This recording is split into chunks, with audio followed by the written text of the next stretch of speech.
ప్రియమైనటువంటి సోదరి సోదరులారా, దేవుని సంఘస్థులారా, మీకు అందరికీ నా హృదయపూర్వకంగా వందనాలు.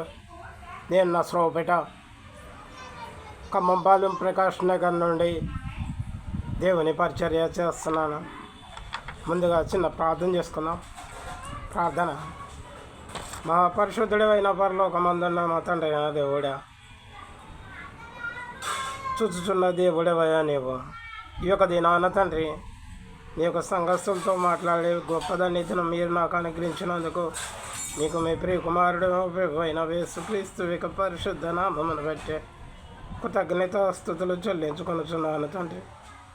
తండ్రి, చదువులేని బ్రాహ్మణుడైన నన్ను మీరు మీ యొక్క పనికి ఉపయోగించుకొనుచున్నారు. తండ్రి, మీ యొక్క సంఘస్థులతో మాట్లాడే జ్ఞానాన్ని మీరు నాకు అనుగ్రహించండి. తండ్రి, ఒకరికి జ్ఞానం కొదవైన వెళ్ళవాడు నన్ను అనగవాడిను, నేను వానికి దయచేదును అని మీరు చెప్పినట్లుగా తండ్రి, నాకు జ్ఞానాన్ని అనుగ్రహించి మీ యొక్క మాటలను ఈ సంఘస్థులకు వినిపించే భాగ్యాన్ని నాకు మీరు సమృద్ధిగా అనుగ్రహించండి. తండ్రి, అదేవిధంగా మీ ఒక మాటల వలన వారు విశ్వాసించి మీ బిడ్డలుగా జీవించు గొప్పదన్నిటిని వారికి అనుగ్రహించండి. తండ్రి, మీ కుమారుని వచ్చిన స్వార్థ చాటే భారం నా పైన మోపబడి ఉన్నది కనుకనే తండ్రి, మీ యొక్క జ్ఞానాన్ని నాకు అనుగ్రహించి మీ మాటలు మీ సంఘస్థులకు అనుగ్రహించే గొప్పదన్నిటిని మీరు నాకు సమృద్ధిగా అనుగ్రహించమని ఈ చిన్న ప్రార్థన మీ ప్రియ కుమారుడు అయిన యేసుక్రీస్తు యొక్క పరిశుద్ధ నామమును బట్టి ప్రార్థించి అడిగి వేడుకొనుచున్నాను తండ్రి. ఆమేన్.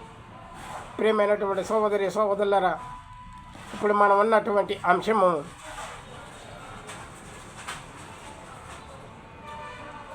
ఒక సూర్యుడు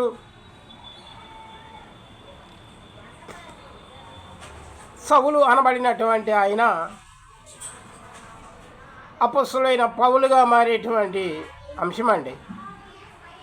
సౌలు అపొస్తలుడైన పౌలుగా మారే అంశం మనం ఇప్పుడు ఉంది. కాబట్టి ప్రియమైన సోదరి సోదరులారా, సౌలు జీవితం ఎలాంటిదో, అపొస్తలుడైన పౌలుగా మారిన తర్వాత అతని జీవితం ఎలాంటిదో మనం బైబిల్ పూర్వంగా తెలుసుకుందాం.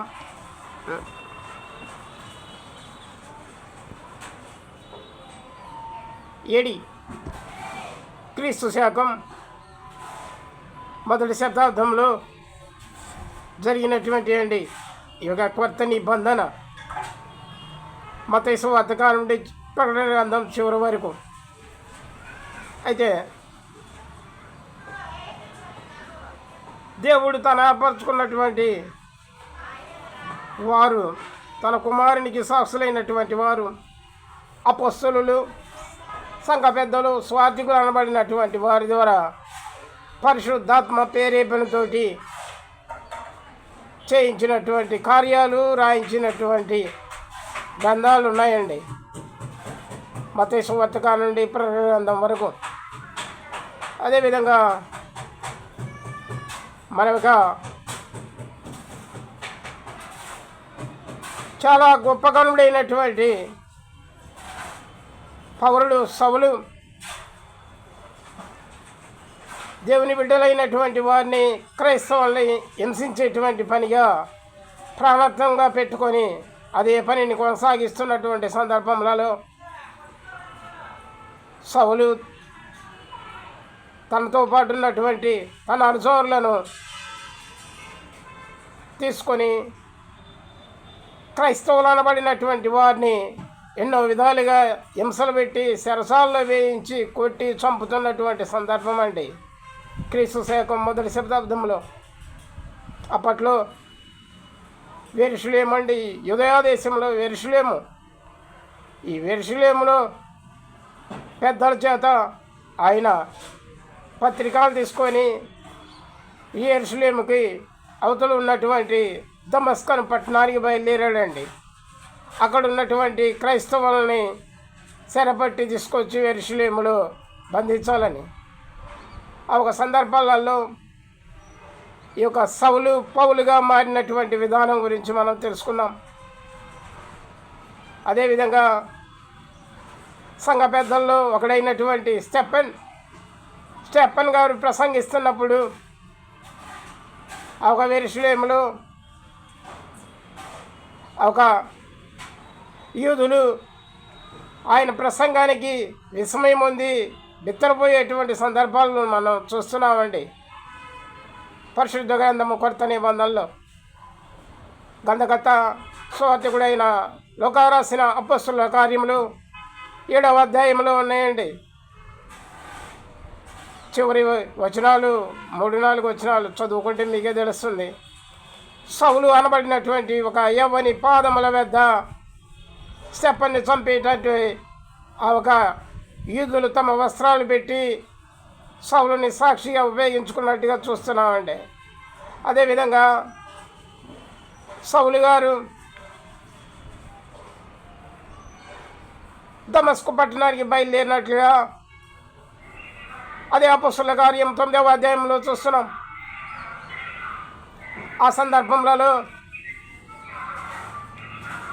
సౌలు గారు మారు మనసు పొందుట అనేటువంటి అంశం అపొస్తలుల కార్యము 9వ అధ్యాయము 1వ వచనం నుండి 9 వచనాల చివరి వరకు జ్ఞానించుకుంటే అపొస్తలుడైన పౌలు సౌలుగా ఉన్నప్పుడు జీవితం అది. తర్వాత అపొస్తలుడిగా మారిన తర్వాత ఆయన దేవుని పని ప్రారంభించున్నటువంటి సందర్భంలో ఆయన గురించి గొప్పగా చెప్పబడినటువంటి లేఖనాలండి. అదే అపొస్తలుల కార్యములు 13వ అధ్యాయము 4వ వచనం నుండి 12వ వచనాల చివరి వరకు పౌలు బర్నబాలు కృపలో నుండుట. ఈ యొక్క కృపలో ఆ ఒక కృప పట్టణంలో ఒక ధనవంతుడు ఉన్నాడండి, అధికారి వద్ద బర్వేసు అనేటువంటి గారడి విద్య కలిగినటువంటి వాడు ఉన్నాడటండి. ఈ గారడి విద్య కలిగినటువంటి వాడు ఏం చేస్తున్నాడంటే ఆ కృపలో ఉన్నటువంటి గనులనే కానీ గణహీనులనే కానీ ఎంతోమందిని తన యొక్క గారడి విద్యతోటి విస్మయం చేస్తున్నాడంటండి. అంటే అతను ఒక గొప్ప శక్తిమంతుడిగా అనేకమైనటువంటి కార్యాలు చేస్తున్నాడు. ఏ విధంగా చేస్తున్నాడంటే మంత్ర విద్యలతోటి చేస్తున్నాడండి. గారడి అనగా వాడి యొక్క పని మంత్రించేటువంటి పని అంట. ఆ ఒక మంత్ర విద్యలతోటి ఎంతో గొప్ప గొప్ప కార్యాలు చేస్తున్నటువంటి సందర్భంలో కృపలో మన అపొస్తలుడైన పౌలు గారు సంచరించున్నటువంటి సందర్భంలో జరిగినటువంటి కార్యాల గురించి నేను ఒక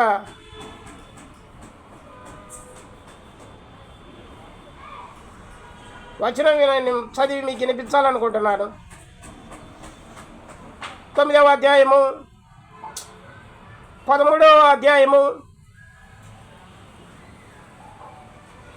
అపొస్తలుల కార్యము 13వ అధ్యాయము 9వ వచనం నేను చదివి వినిపిస్తానండి. ఆ కృపలో పాపు అను ఊరికి వచ్చినప్పుడు బర్వేసు అను ఒక యూదుడు, ఇతను యూదుడేనండి, కాకపోతే ఈయనకి బర్వేసు అనే పేరుందండి. మన యేసు ప్రభువు యూదుడే, ఆయన యేసు, అర్థమవుతుందండి. మంచి మనిషి, ఈడు చెడ్డవాడు, చెడ్డ కార్యాలు చేసేటువంటి వాడండి. అయితే నేను 9వ వచనం ఒకసారి నేను చదివి వినిపించాలనుకుంటున్నాను. పరిశుద్ధ గ్రంథము కొత్త నిబంధన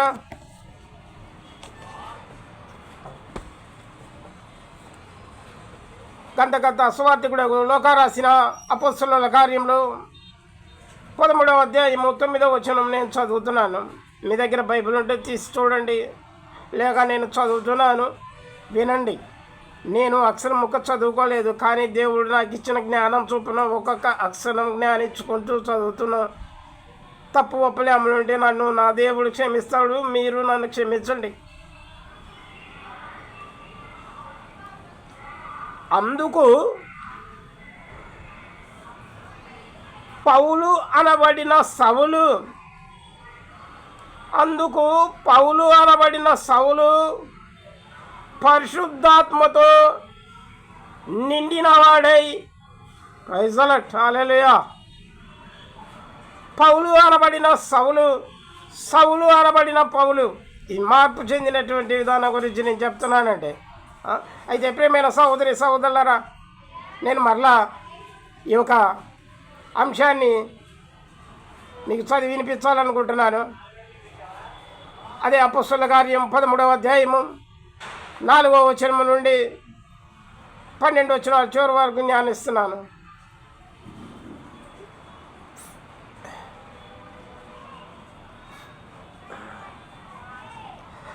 కాబట్టి మీరు పరిశుద్ధాత్మ చేత పంపబడిన వారై, నాకు అక్షరాలు కొన్ని మిస్టేక్లు వస్తూ ఉంటాయండి, క్షమించండి, దేవుడు నన్ను క్షమిస్తాడు. మళ్ళీ చదువుతున్నాను. కాబట్టి వీరు పరిశుద్ధాత్మ చేత పంపబడిన వారై సెలికొయ్యకు వచ్చి అక్కడ నుండి ఓడవెక్కి కృపాకు వెళ్ళిరి. వారు సలామిలో ఉండగా యూదుల సమాజ మందిరములు దేవుని వాక్యము ప్రచారించుచుండిరి. వ్యాహాను వారికి ఉపచారము చేయువాడై ఉండిను. వారు ఆ దీపమందంతట సంచరించి పాపువను ఊరికి వచ్చినప్పుడు గారడివాడును అబద్ధ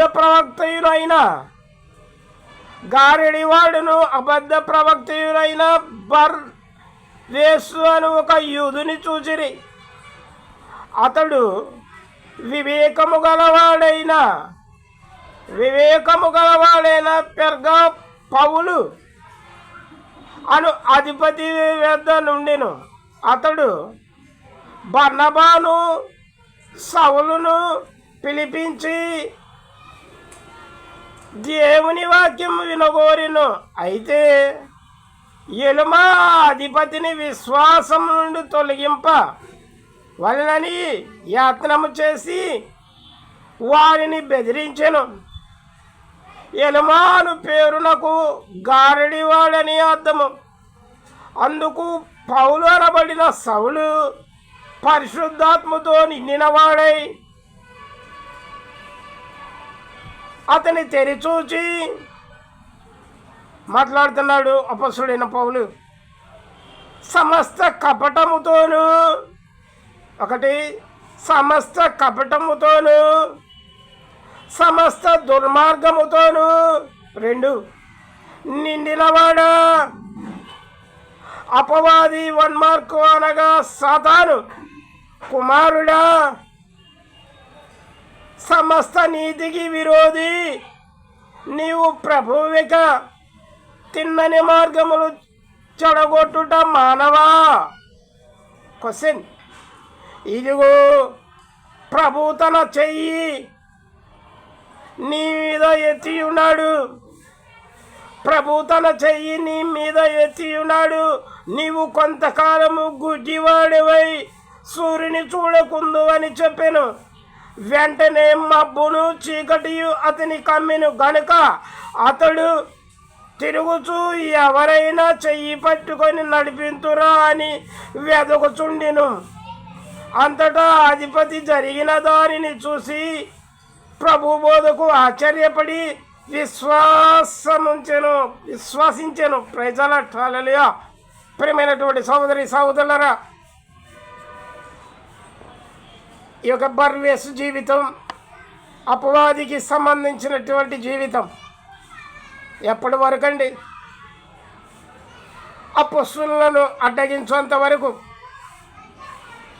ఆ ఒక పౌలు అనబడినటువంటి అధిపతిని విశ్వాసము నుండి తొలగించాలన్నంత వరకు. కానీ చివరికి ఏమైంది? ఆ అధిపతి జరిగిన దానిని చూసి ప్రభు బోధకు ఆశ్చర్యపడి విశ్వసించెను. ప్రజల హల్లెలూయా. ఏం జరిగింది చూశాడు.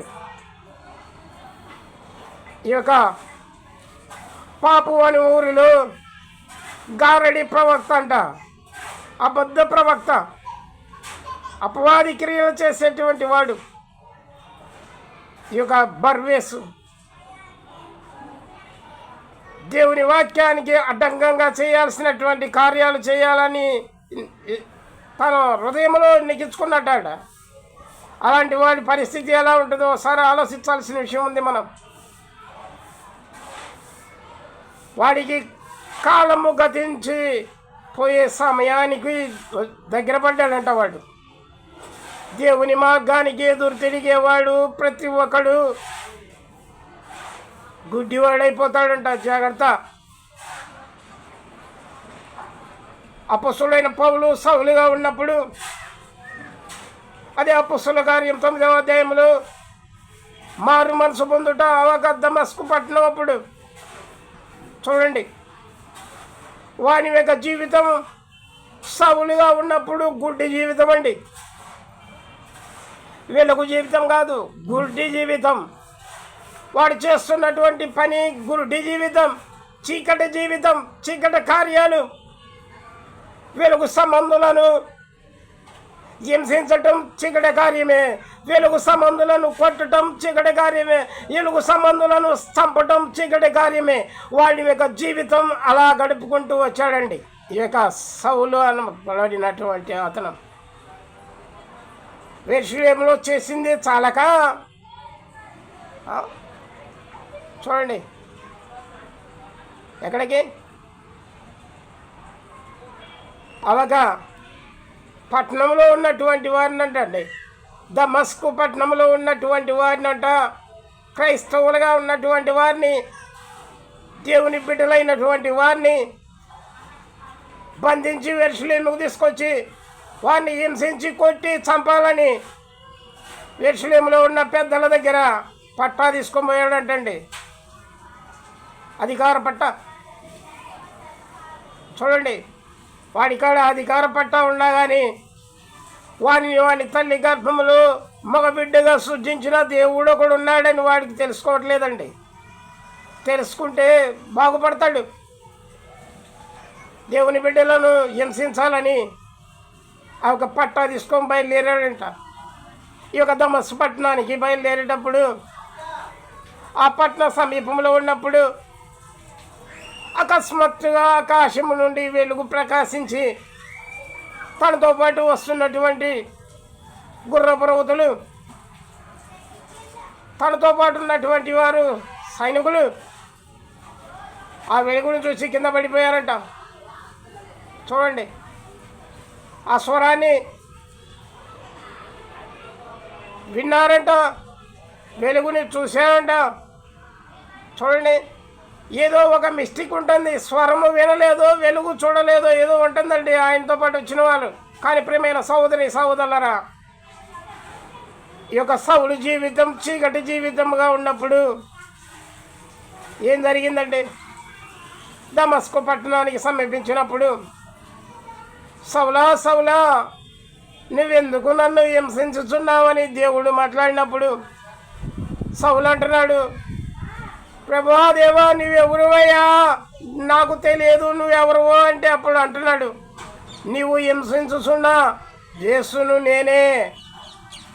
క్రైస్తవుణ్ణి హింసించినవాడు దేవుణ్ణి హింసించినట్టే. జాగ్రత్త ఓ అన్యుడా, క్రైస్తవుల జోలి రాకు. వచ్చావంటే నీ తాతలు ముత్తాతలు కాదు, నీ తర్వాత ఉన్న తరాలు కూడా అనుభవిస్తారు. క్రైస్తవ జోలి రాకుండా నీ పని ఏందో నువ్వు చూసుకో, నీ ప్రతిఫలం నీకు దేవుడు ఇస్తాడు. కాబట్టి ప్రియమైనటువంటి దేవుని సంగమా, సహోదరి సహోదరులారా, ఈ యొక్క సౌలు జీవితము క్రైస్తవులను హింసించేటువంటి ఆ గుడ్డి జీవితంలో ఉన్నప్పుడు దేవుడు దర్శించినప్పుడు గుడ్డివాడైపోయాడంట. ఆ వెలుగును చూడటంతో గుడివాడైపోతే దమస్కు పట్టణానికి ఒక వీధికి ఆయన్ని తీసుకొని వచ్చిన తర్వాత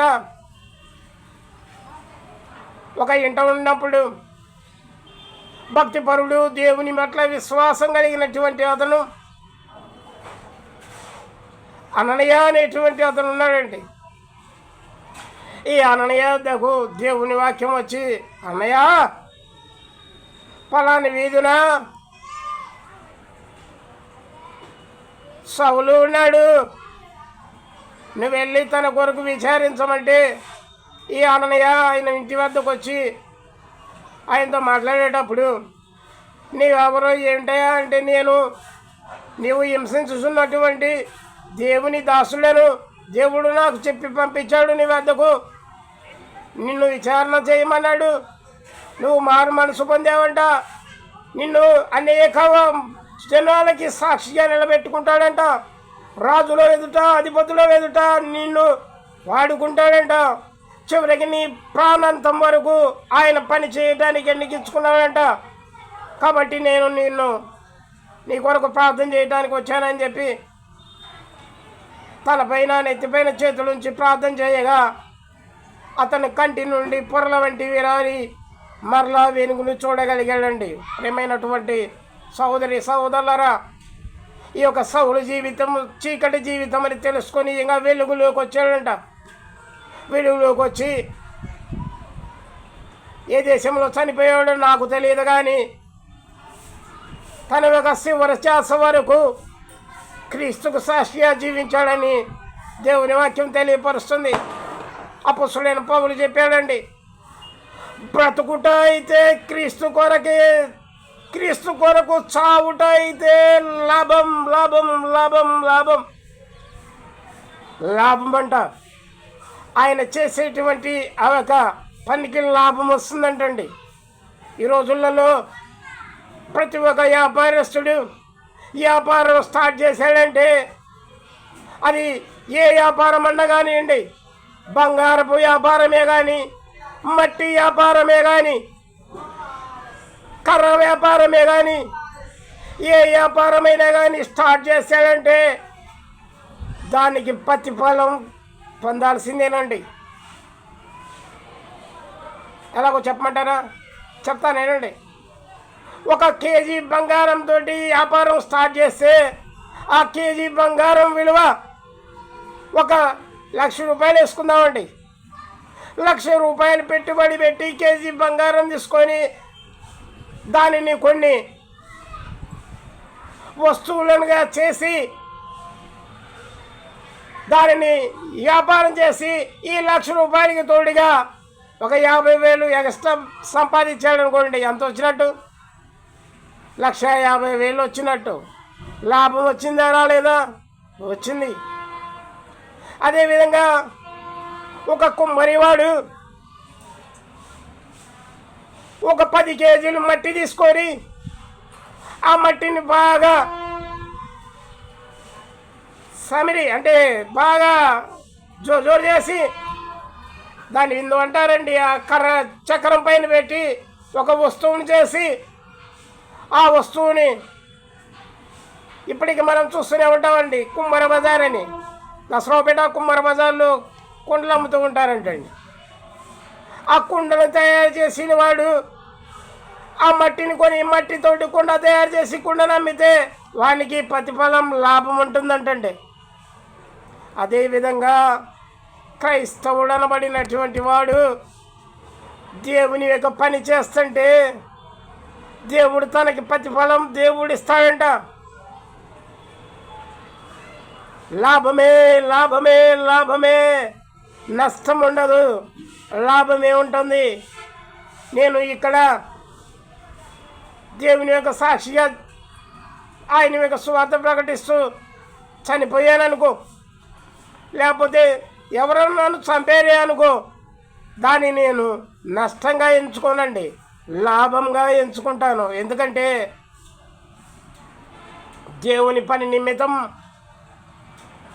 నా చివరి శ్వాస వరకు, దేవుడిచ్చిన ఆయుష్కాలం వరకు ఏ వ్యక్తి నన్ను చంపకుండా నేను చనిపోయినా, లేక వేరొక వ్యక్తి నన్ను చంపినా నాకు లాభం ఉందండి. ఆ లాభము దేవుడు ఇచ్చేటువంటి లాభం.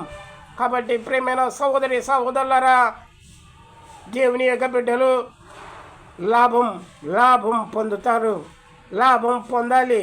అదేవిధంగా ఈ యొక్క బర్వేస్ అనబడినటువంటి వాడు చూడండి, యూదుడు, ప్రవక్త, గారడి విద్య,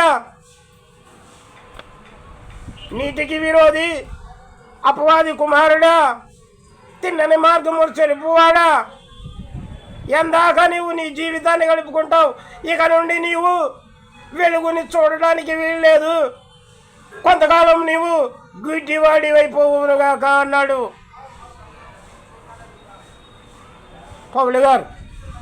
పౌలు గారు సౌలుగా ఉన్నప్పుడు 3 దినాలు గుడ్డివాడైపోయాడండి. అంతకుముందు గుడ్డి జీవితంలో ఉన్నాడండి. ఈ ఒక గారడి వాడు చేసినంతకాలం చేశాడు గుడ్డి కార్యాలు. ఇక నుండి నువ్వు ఆ గుడ్డి కార్యాలు చేయడానికి లేదని, నువ్వు సత్యంత వరకు గుడ్డివాడి అయిపోవాల్సిందే నీ బతుకని చెప్పేసి గుడ్డివాడిని చేసేసాడు.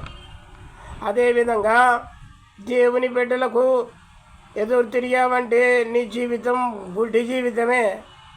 దేవుని బిడ్డలను నీవు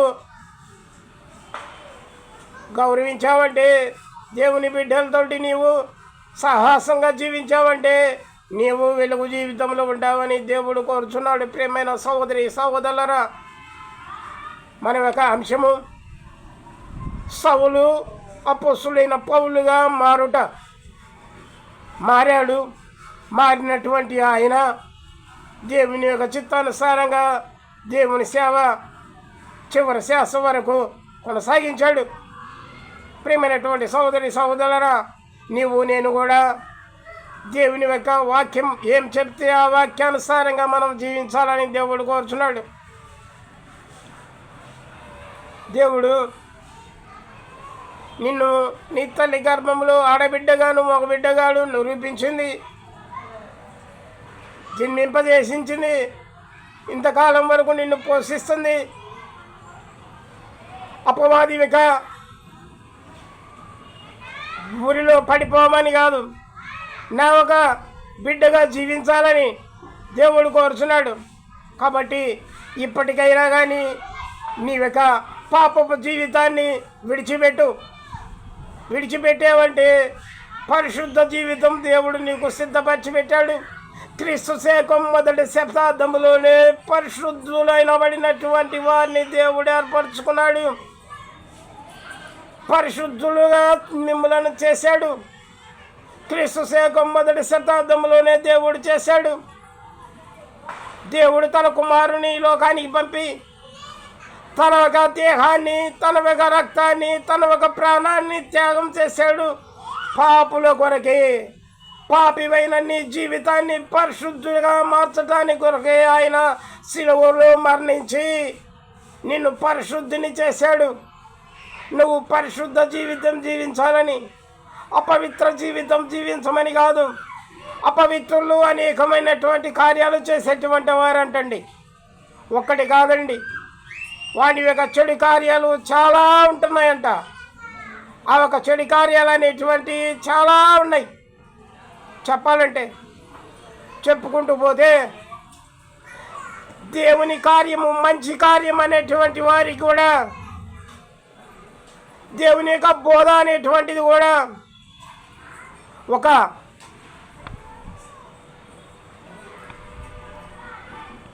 పుష్పం లాంటిది అంటండి. ఆ ఒక పుష్పము వికసిస్తూ ఉంటుందంట. ఆ ఒక పుష్పము లాంటి నీ యొక్క జీవితాన్ని దేవుడు చక్కబెట్టుకోమని చెప్తున్నాడు. ఆ పుష్పము లాంటి నీ యొక్క జీవితాన్ని దేవునికి సమర్పించుకోమంటున్నాడు.